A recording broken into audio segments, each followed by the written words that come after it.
Tom lived on the far edge of town where the land sloped down into a valley. His house stood on a rise, and below his fields the creek wound its way toward the neighborhood that stretched along the lower ground. When Tom first moved there, the land was wild. The creek looked harmless during dry months, but whenever storms came, it turned into a river that overflowed its banks. His land would flood, his crops would wash away, and the families in the neighborhood below would spend days pumping water out of their basements. After the third flood in 1 year, Tom decided he would not wait for help. He had little money, but he had strong hands and determination. He read books, studied maps of the valley, and talked to old farmers about water flow. Then he set to work building a dam on his land, right where the creek narrowed between two ridges. He hauled stone, poured concrete, and shaped the spillway so that water could pass through safely without breaking the wall. It took months of hard work, and he worked alone most of the time. When he finished, the dam looked solid and proud. Behind it, water collected in a wide pond that sparkled in the sun. Below it, the creek flowed gently, no longer rushing wildly after storms. Tom stood on the bank and felt proud. He had built something with his own hands that could protect not only his land but also the neighborhood below. At first, the neighbors were grateful. They noticed the difference immediately. Heavy rains came, but the water no longer rose to their doors. Children played near the creek without fear, and gardens thrived because the soil stayed in place. Some neighbors thanked Tom and even brought him pies or small gifts. He never asked for payment. He built the dam because it was needed, not for reward, but not everyone saw it that way. The Homeowners Association, known by everyone as the HOA, ruled the lower neighborhood. They had rules about lawn length, mailbox height, parking, and even the color of paint people used on their doors. They charged monthly fees to maintain the pool, the park, and the clubhouse. Many families did not like paying the fees, but they had no choice if they wanted to live in that area. The president of the HOA was a man named Mark. He liked power, and he liked when people followed his orders. When he heard about Tom's dam, he did not feel grateful. Instead, he felt annoyed. The dam was not under the HOA's control, yet it was protecting their neighborhood. To him, that made it a problem. He believed that if something important affected the neighborhood, it should be owned and managed by the HOA. Mark sent a letter to Tom. It was written in sharp words, telling him that since his dam helped the neighborhood, he must now join the HOA and pay the monthly fees. Tom read the letter, laughed softly, and set it aside. He had built the dam on his own land with his own effort. He had never asked the HOA for help, and he saw no reason to pay them for something they had nothing to do with. The next week, Mark showed up at Tom's property with 2 other board members. They stood at the gate and called for Tom. "Your dam is affecting the whole community," Mark said. "It is only fair that you join the HOA and pay your fees like everyone else." Tom stood calmly. "The dam is on my land," he said. "I built it. I maintain it. I never asked for your help. Why should I pay you?" Mark frowned. "Because your dam is now part of the neighborhood's safety.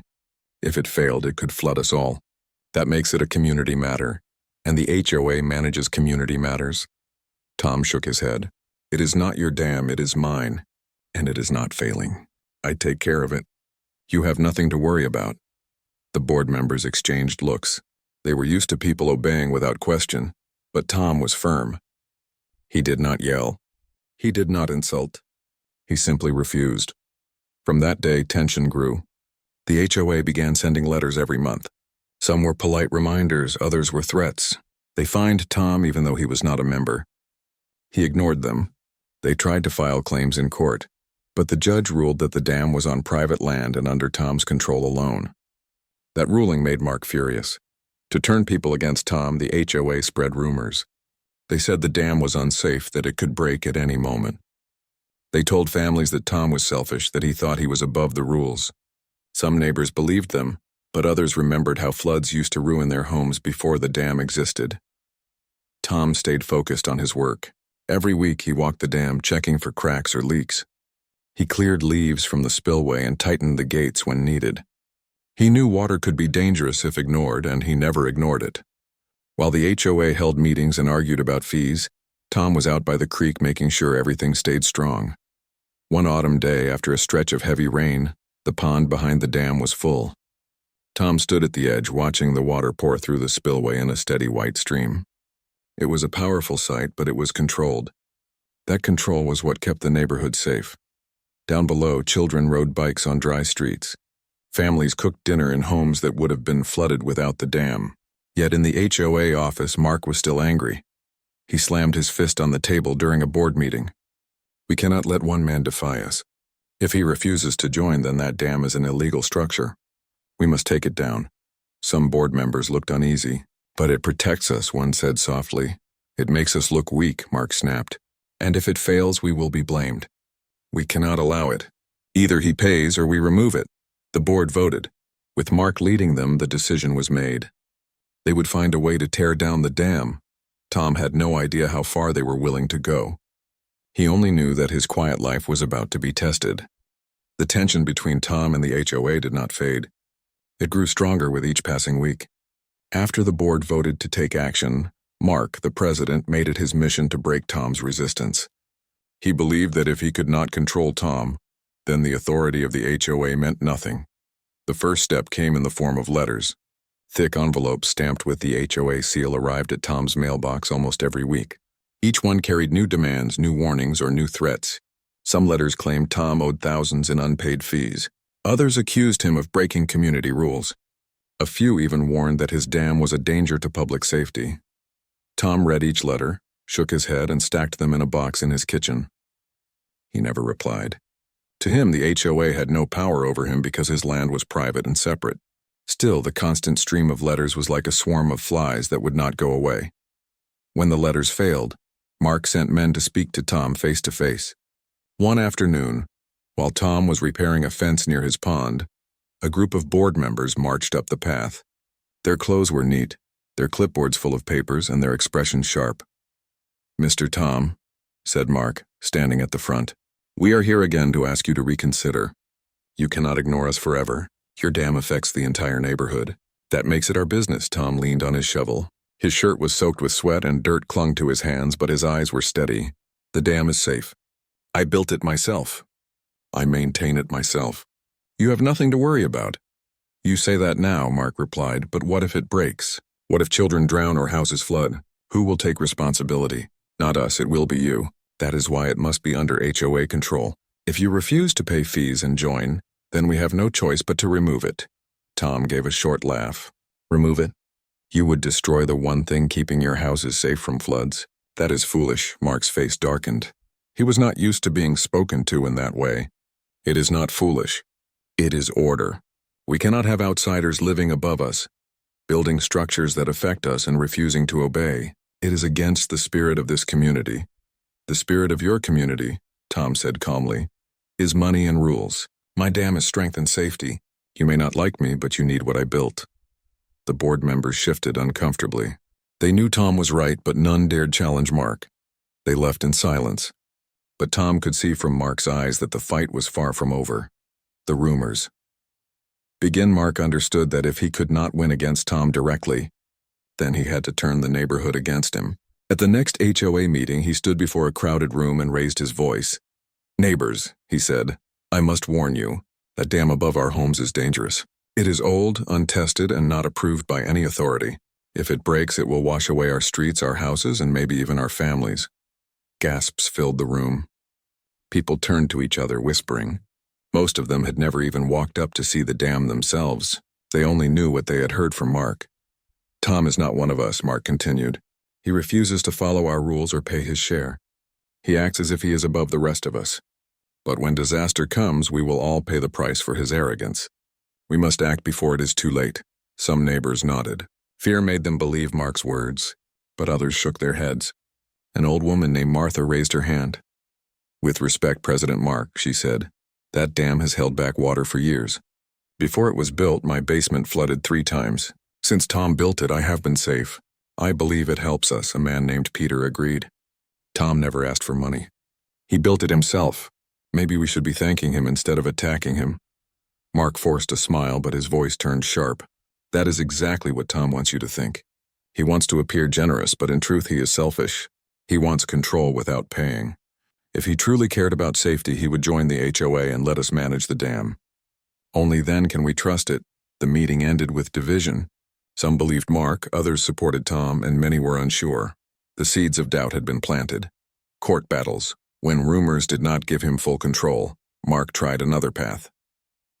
He hired lawyers. The HOA filed claims in court, arguing that the dam was a hazard, that it affected public land, and that it must be managed by the association. For weeks, Tom had to leave his work and sit in courtrooms while lawyers argued over his dam. He spoke calmly when the judge asked questions. He explained how he built the dam, how he maintained it, and how it had never once shown signs of weakness. He brought photographs, notes, and even testimony from a retired engineer who had inspected it for him. The judge listened carefully. In the end, the ruling was clear. The dam was on Tom's private land. It was his property, his responsibility, and his right to keep. The HOA had no authority over it. When Tom left the courthouse that day, he felt tired but relieved. He thought perhaps the fight was over. He was wrong. Mark left the courthouse red with anger. He felt humiliated.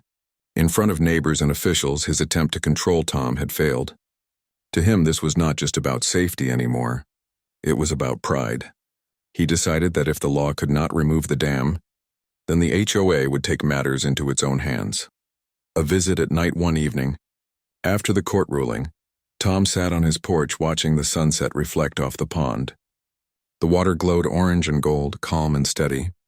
He sipped a glass of water and felt a small sense of peace. But as the sky darkened, he noticed figures moving near the dam. He set down his glass and walked quickly to the spillway. There, under the shadow of the trees, he found 3 men with flashlights. They were prying at stones near the base of the wall. "What are you doing?" Tom shouted. The men froze. One dropped his tool and ran. Another stumbled after him. The third stayed a moment longer, shining the light into Tom's face. Then he turned and hurried away. Tom chased them a few steps but stopped when he realized they were heading toward the neighborhood. He stood at the dam, breathing heavily, and looked down at the stone they had loosened. His jaw tightened. They had not done much damage, but if they had been allowed to continue, the results could have been serious. The next morning, Tom reported the incident to the sheriff. The sheriff listened but shook his head. "Unless you can prove who it was, I cannot act," he said. Tom suspected the men were sent by the HOA, but he had no names, no proof. Once again, he was left alone to guard what he had built. The HOA's decision back in the neighborhood, Mark called another secret meeting of the board. His face was dark, his tone sharp. "The court will not help us," he said. "The sheriff will not help us. If we want this problem gone, we must do it ourselves." "What do you mean?" one board member asked. "I mean, we take down the dam," Mark answered. "We hire workers. We tell them it is an illegal structure. We remove it by force if necessary. Once it is gone, the problem is gone." The board members looked at each other nervously. Some hesitated, but Mark's voice grew harder. "Think of our children. Think of our homes. Do you want to wait for that dam to burst and destroy everything? Or do you want to act now and protect the neighborhood? This is not about one man's pride. This is about safety." Slowly they nodded. Fear and Mark's authority pushed them into agreement. The vote passed. The HOA would tear down the dam. Tom's quiet resolve unaware of the final decision, Tom continued his work. He repaired fences, trimmed trees, and checked his dam each day. He knew the HOA disliked him, but he did not know they were preparing to act. Yet in his heart, Tom felt uneasy. He could sense the growing hostility in the air. Neighbors no longer waved as warmly as before. Some crossed the street to avoid speaking to him. Others whispered behind his back. Only a few, like Martha and Peter, still greeted him with kindness. Standing at the edge of the pond one evening, Tom ran his hand along the stone wall. The dam was strong, but the true danger was not in the water. It was in the people who refused to see its value.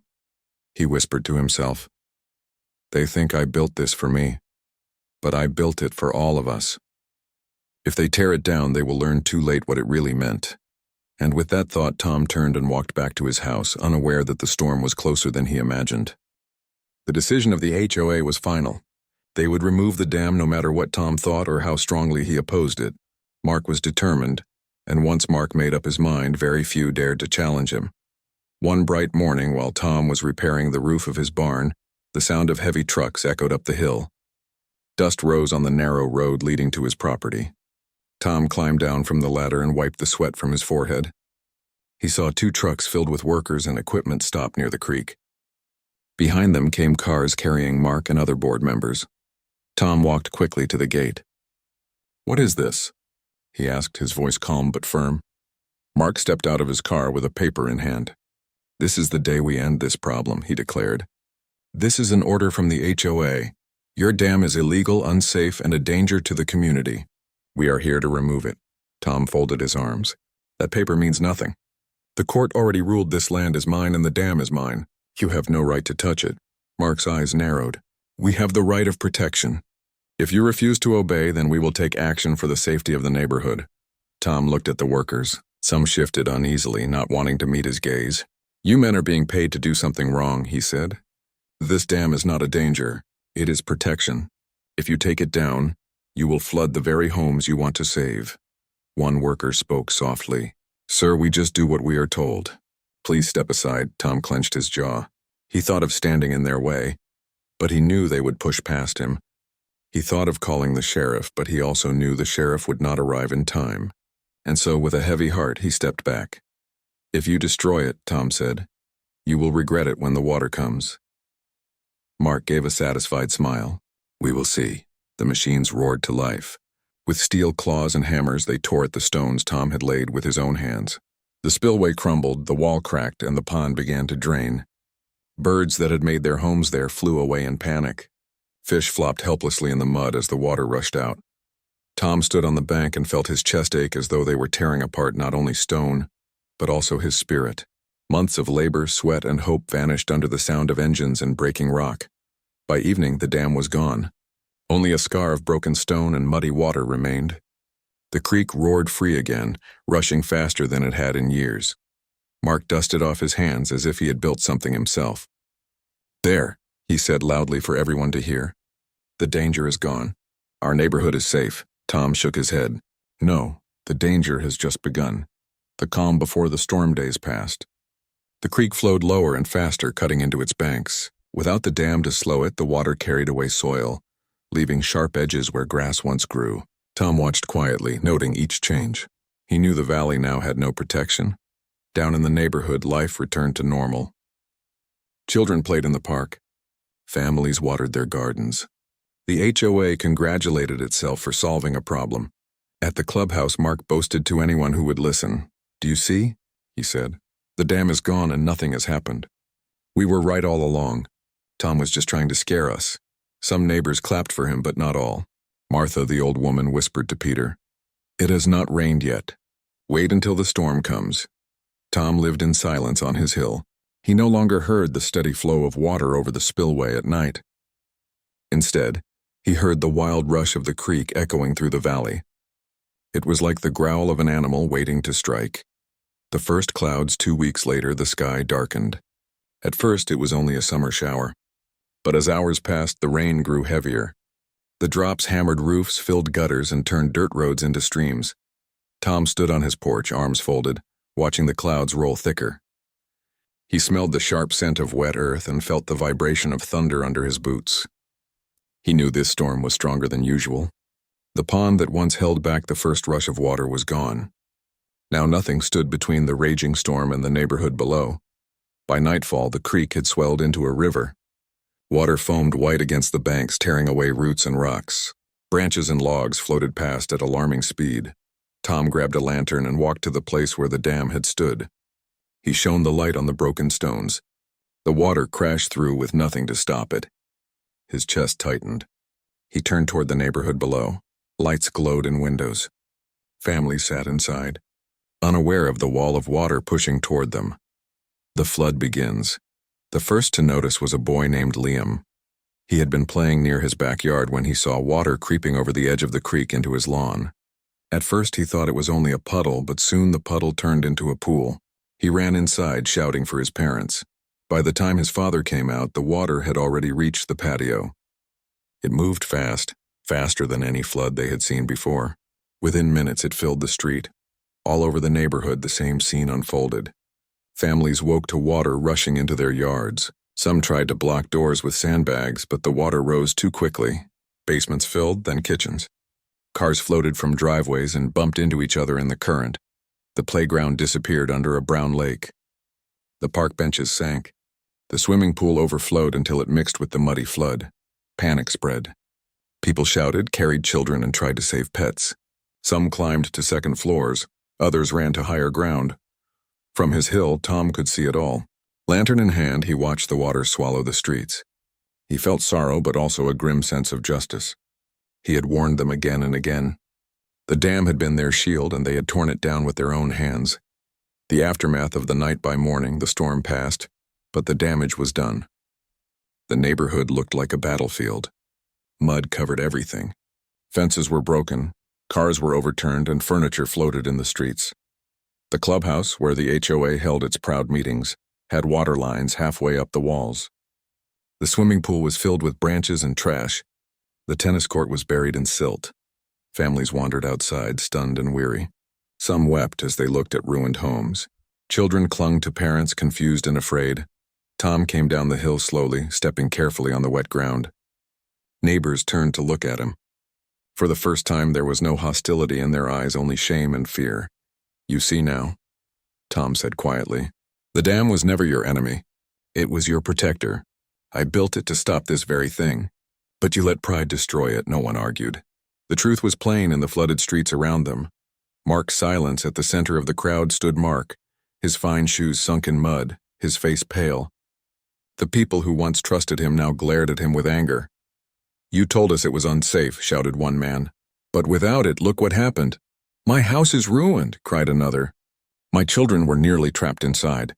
Mark raised his hands as if to defend himself. "It was the storm," he said. "No one could have stopped it." But the neighbors shook their heads. Martha pointed a finger at him. "We could have been safe. That dam held for years. You destroyed it because of your pride. This is on you." Mark's mouth opened, but no words came. His authority crumbled like the stones of the dam. Tom's warning Tom stood tall, though his clothes were soaked and his boots heavy with mud. He looked over the ruined streets and the broken faces of his neighbors. "This is only the beginning," he said. "More storms will come. The land will not wait for you to argue about rules and fees. If you want to be safe again, you must rebuild. But this time not as an HOA project, not under false authority. It must be done together as neighbors." Some lowered their eyes in guilt. Others nodded slowly. The lesson was heavy, but it had been delivered by the river itself. Tom turned and walked back up the hill, leaving them to face what they had done. The first storm had spoken. The neighborhood would never forget it. The storm had ended, but the neighborhood was far from calm. What remained after the flood looked nothing like the proud community the HOA had once shown off in flyers and meetings. The streets were cracked, yards were covered in thick mud, and water stains climbed high up the walls of every house. Broken furniture and children's toys floated in corners where the water had pulled them. People wandered the streets in silence. Some carried buckets to scoop water out of basements. Others piled ruined carpets and sofas onto the curb. Families looked at their homes with hollow eyes. Many of them had lived there for years, and in a single night, the flood had undone what they had built. At the clubhouse, the very heart of the HOA, water had seeped in through the doors. The polished wooden floor was warped and the chairs were soaked. The place that once hosted parties, meetings, and proud announcements was now just another ruined building. Mark stood there in shock. He tried to speak, but no one wanted to hear him anymore. The neighbors' turn. The following morning, the families gathered at the playground, though it was still covered in mud. They needed answers. Some shouted, others cried. Children clung to their parents, confused by the chaos. "Who will pay for this?" asked one father. "My house is ruined. I cannot even sleep inside it. My store of food is destroyed," said another woman. "All my savings gone." Mark tried to step forward. "It was a natural disaster," he said. No one could have stopped it. But Martha, the old woman who had lived through many storms, raised her voice. "Do not lie to us. We had protection. That dam held us safe for years. You destroyed it. You called it a danger when it was our shield." The crowd murmured in agreement. People turned angry eyes toward Mark and the board members standing beside him. Peter, who had always spoken kindly of Tom, added his voice. "We all knew the creek could flood. Tom warned us again and again. But instead of listening, the HOA chose pride. Now we suffer because of it."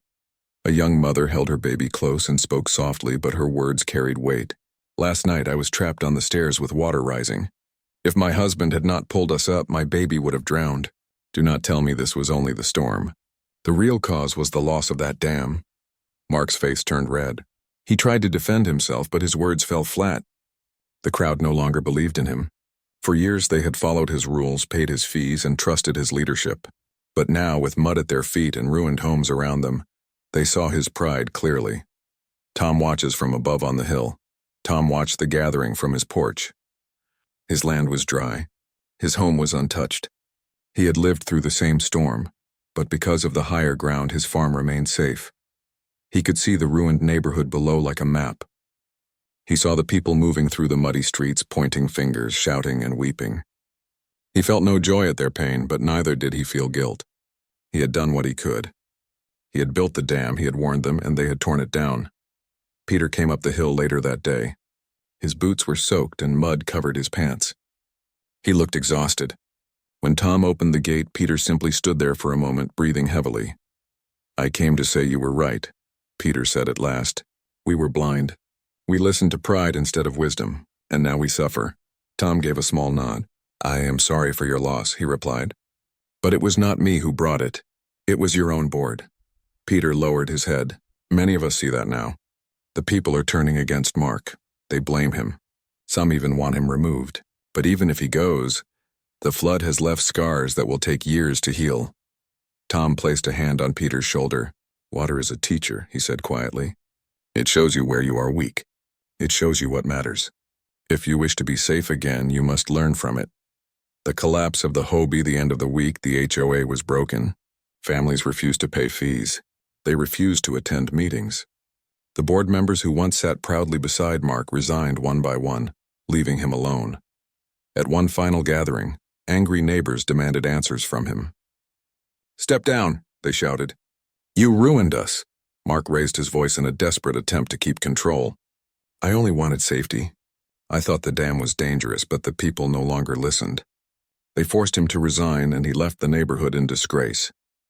His power was gone, and with it the control of the HOA. The clubhouse, once the pride of the association, stood empty. For the first time, the neighborhood was free from the strict rules of the HOA.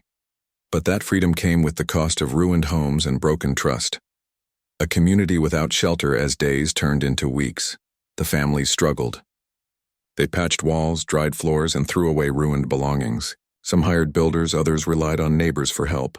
The community began to work together in ways they had never done under the HOA. Without fees and fines, they shared what they had.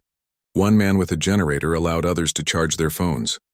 A woman with a large kitchen cooked extra meals for families who had no stove. Teenagers cleared mud from yards while older neighbors watched younger children. It was the beginning of a new spirit, one built not on rules but on kindness. Yet even as they helped each other, everyone knew the danger was not gone. The dam was gone, and without it the creek would flood again when the next storm came. Martha voiced what many thought. "We cannot live in fear each time clouds appear. We need a wall between us and the water once more. We need a dam." The visit to Tom one evening, a group of neighbors climbed the hill to Tom's house. They stood at his gate not with anger this time, but with humility. Tom stepped out to meet them. His face was calm, his hands stained with soil from his day's work. Martha spoke first. "We come not to demand, but to ask. Will you help us again? Will you rebuild the dam?" Tom looked at the group.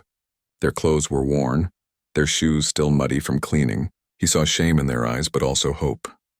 "I built it once," Tom said slowly. "Not for money, not for power, but because it was the right thing. And what did you do? You let pride tear it down." The people lowered their heads. Peter stepped forward. "You are right.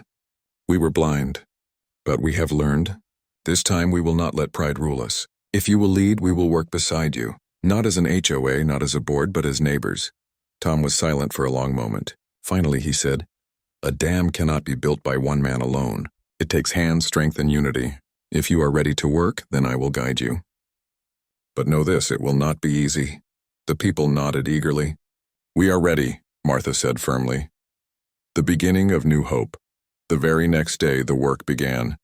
Men and women carried stones from the creek bed. Children gathered small rocks in buckets. Carpenters shaped wooden supports while farmers brought carts to move soil. Tom stood at the front, showing them where to place each stone, how to set the foundation, how to shape the spillway so that the water could flow without breaking the wall. The sound of hammers and shovels echoed through the valley. The same place where machines had torn down the old dam now rang with the effort of rebuilding. This time the people were united. Even those who had once believed Mark's lies worked with determination. They wanted to repair not only the wall but also the trust they had broken with Tom. As the wall began to rise, hope returned to the neighborhood. Children laughed again as they played near the creek, watching their parents work. Families brought food to share at the site, turning the labor into a gathering. Tom felt a quiet pride. He had started the work years ago alone, but now the whole community stood with him. For the first time, he was not just one man against an association. He was part of a community that finally understood. A quiet evening that night as the sun set behind the hills, Tom stood by the half-built dam. The water flowed gently around the stones already in place. He felt the cool breeze and listened to the voices of neighbors laughing together as they walked home. Peter came to stand beside him. "You were right all along," he said. "We needed the dam, but more than that, we needed each other. Without unity, we are weaker than the water itself." Tom nodded. "Water teaches us. It will always find the lowest ground, always test the weakest wall. To stand against it, we must be stronger together." He looked out at the neighborhood below. The houses were still scarred, the streets still muddy, but there was light in the people now. The storm had taken much, but it had given them a lesson they would never forget. The dam was not yet complete, but already the community was stronger than it had ever been. The half-built dam stood as a symbol of hope. Every day, neighbors came together to add stones, soil, and wooden beams. Children carried buckets, men lifted heavy rocks, women tied ropes and shared food with tired workers. The sound of laughter often mixed with the rhythm of hammers and shovels. For the first time in many years, the community felt alive. Tom guided the work patiently. He showed them where to set the stones, how to pack soil tight, and how to build channels that let water escape safely. His hands were rough, his back bent from years of labor, but his spirit was strong. The people respected him, not as a leader of rules, but as a man of wisdom. Every evening after the sun dipped behind the hills, Tom walked along the creek to check the progress. The wall grew taller each day, and with it grew the trust between neighbors. The dam was no longer Tom's alone. It belonged to everyone. The memory of the storm, though hope had returned, the scars of the storm still remained. Many houses still smelled of dampness. The mud on the streets dried slowly, leaving cracks in the pavement. Families slept in rooms without furniture, and some walls still carried water stains. Each time a dark cloud passed over the valley, mothers grew tense and children clung to their fathers. Fear of another flood sat heavy in their hearts, but when they looked at the rising dam, they felt courage. Martha, the old woman, often said, "The storm took much from us, but it also gave us new eyes. We see now what pride can do. We see the value of unity." Her words spread from porch to porch, reminding everyone to stay humble. Mark's lonely rode far away. Mark lived in a small apartment in the city. After he resigned, he left the neighborhood in shame. The man who once held so much power now lived quietly, carrying the weight of guilt. At night, he dreamed of the storm. He saw water rushing through streets, people screaming, and children crying. In his dreams, they all looked at him with blame. He woke drenched in sweat, knowing that the ruin was tied to his pride. Sometimes he drove past the hill where Tom's farm stood. He never stopped, but he watched from the distance as neighbors worked on the dam. He felt both jealousy and regret. Jealousy because Tom had become the true heart of the community. Regret because his own choices had destroyed what once was his responsibility to protect. Mark's name was no longer spoken with respect. The people had replaced him with unity, and the neighborhood no longer needed a leader with titles. The final stones weeks turned into months, and the dam neared completion. It stretched across the creek like a strong arm, holding back the water. The base was thick with stone, the top lined with wooden beams, and the spillway carved carefully to release extra flow. The day came when Tom announced, "Today we set the final stones." His voice carried across the workers, and a cheer rose from the crowd. Families brought food, children carried flowers, and the people treated the moment like a festival. One by one, the neighbors placed stones at the top. Each family wanted to take part, for they all felt ownership of the wall. Even the smallest children were lifted by their parents to lay pebbles. When the last stone was set, the people stood back to admire their work. The dam rose proudly, stronger and wider than the one before. The creek behind it was calm, held safely within its boundaries. Tears filled Martha's eyes. "This is not just stone," she whispered. "It is our promise to each other. We will not let pride rule us again." Tom looked at the dam, his heart full. "It is more than a wall," he said. "It is proof that when people stand together, no storm can break them." The celebration that night, lanterns lit the streets of the neighborhood. Families gathered for a great meal in the open field. Tables were covered with bread, roasted meat, fruits, and vegetables from Tom's farm. Children danced, music played from an old guitar, and laughter rose into the night air. It was the first celebration since the flood, but it felt brighter than any party the HOA had ever hosted. There were no fees, no strict rules, no leader demanding control. Only neighbors who had worked side by side, sharing both pain and joy. Peter raised his glass and spoke loudly. "We once thought safety came from rules and power, but now we know safety comes from unity and trust." To Tom, who showed us the way.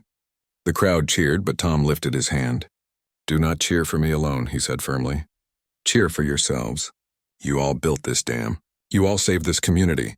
The cheers grew louder. Children shouted with pride, women clapped their hands, and men laughed with relief.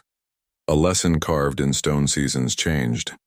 The summer sun baked the hills, autumn leaves painted the valley, and winter rains tested the dam.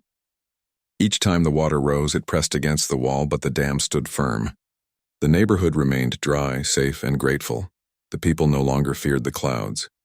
Instead, they trusted the strength of what they had built together. More importantly, they trusted one another. The old HOA was never rebuilt. The clubhouse, though repaired, became a community hall where neighbors met freely. Children used it as a play space. Families used it for dinners, and sometimes it hosted weddings. No one spoke of fines or fees anymore. Mark was only remembered as a warning. Parents told their children, "Do not let pride blind you. Do not ignore wisdom." His fall was part of the story of the flood, a lesson carved as deeply as the stones of the dam. Tom's quiet pride. Tom never sought praise. He lived simply on his farm, planting seeds, feeding animals, and watching the seasons change. But now he was not alone. Neighbors often came to visit, bringing gifts of bread, milk, or fruit. Children came to hear his stories of the past. Sometimes Tom sat by the dam in the evening, watching the water pool safely behind the wall. The sound of flowing water reminded him of the storm, but also of the victory that followed. Peter often joined him there. "Do you ever wish things had gone differently?" he once asked. Tom shook his head. "No. If they had listened from the start, perhaps the flood would never have come. But then, they would not have learned. Now they know the strength of unity, and that is worth more than any wall." The legacy years passed. The dam became part of the valley's story. Travelers who came through the area often stopped to admire it. They heard from locals about the Great Flood, the downfall of the HOA, and the rebuilding led by a humble farmer and his neighbors. Children grew up hearing the tale. They played by the creek, their laughter echoing against the strong wall that protected them. When asked who built the dam, they proudly said, "All of us." The memory of the flood never faded, but it became less a scar and more a teacher. Each time the people looked at the dam, they remembered what happens when pride rules over wisdom. They remembered the cost of ignoring a warning. A final reflection. One warm evening, as the sun painted the sky orange, Tom sat by the water with Martha. The old woman, though weaker with age, still carried sharp eyes. "You gave them more than a dam," she said quietly. "You gave them a future," Tom smiled. "No, they gave it to themselves. I only showed them where to place the stones." Martha looked at the wall stretching across the creek. "And because of that, generations will live without fear. That is a legacy worth more than gold." The two sat in silence, listening to the steady flow of water. It was no longer a threat, but a song of safety, a reminder of what unity could build. Closing. The flood had nearly destroyed the neighborhood, but it also washed away pride, arrogance, and blind obedience. From the ruins, the people found humility, courage, and trust. The HOA was gone, but in its place rose something far stronger, a true community. And at the heart of it all stood the dam, a wall of stone and soil, but also of lessons, forgiveness, and hope. As long as the water flowed and the dam stood, the people would remember. Safety was not given by rules or titles, but built together, stone by stone, hand by hand, heart by heart, and in that memory they found peace.